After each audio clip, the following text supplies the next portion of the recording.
हाँ बिल्कुल अच्छे से होगा। ठीक है, तो मैं ऐसे बोल रही थी ना, आप मुझे वीडियो भी भेज दो एक बार।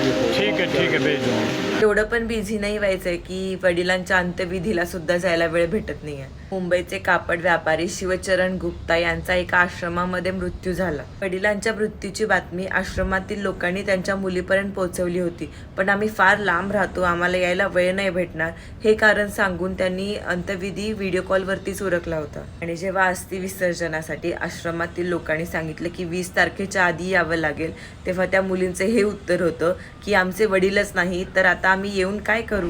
आणि मेन गोष्ट म्हणजे त्यांच्या तिन्ही मुली शिक्षिका आहेत आणि एकेकाळी शिवचरण हे मोठे बिझनेसमॅन होते आणि बिझनेसमध्ये लॉस झाल्यानंतर ते सोनीपतला गेले. त्या बापाने त्या मुलींना एवढं शिकवलं, शिक्षिका बनवलं, त्यांचा थाटामाटात लग्न केलं आणि त्या मुलींनीच त्यांचा अंत्यविधी व्हिडिओ कॉलवरती उरकला आणि 5,100 रुपये पाठवले फक्त. स्वतःच्या आई वडिलांच्या अंत्यविधीला सुद्धा वेळ मिळू नये का.